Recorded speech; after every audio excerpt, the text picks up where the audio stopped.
আমরা ফুল 14 খানদান গোষ্ঠী সব আর্জেন্টিনা দোয়া করে হলো ব্রাজিল সেমিফাইনাল পর্যন্ত আসুক। ব্রাজিল সমর্থকদের জন্য কিছু বলার নেই, শুধু এটুকুই বলা আমি দুধ এনে দিব, গোসল করে তার আর্জেন্টিনার সাপোর্টার হয়ে যাক। এটা তো একটা অদ্ভুত আনন্দ, দেখা যায় এরকম আনন্দ এই সবাইকে নিয়ে,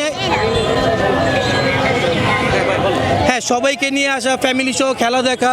আমরা আর্জেন্টিনার সকল পরিবার আর্জেন্টিনার খেলা দেখি একসাথে, একটা গোল হইলে একসাথে উদযাপন করি, একটা গোল খাইলে ভয়ে থাকি, আতঙ্কিত থাকি, বাচ্চারা আনন্দ করে, সবাই আনন্দ ফুর্তি করে।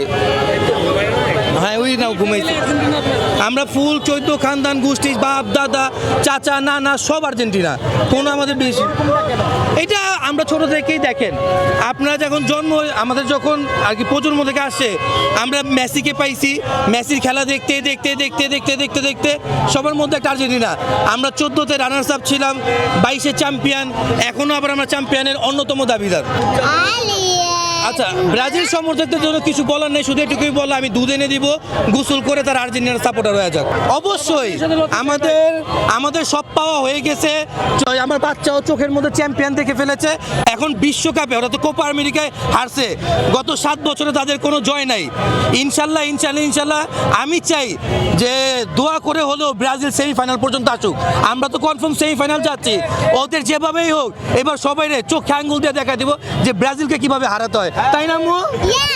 সেই ম্যাচে ব্রাজিলকে কত গোলে হারাতে চান? হারানোটা ফ্যাক্ট, কত গোলে না, খুশি তো অবশ্যই 7 আপ দিতে পারলে, কিন্তু আমরা সবসময় আমরা এত গোল দিই না, আমরা 2-1টা দিয়েই ক্ষান্ত থাকি, কারণ আমরা গোলগুলো ফাইনালের জন্য রেখে দিই।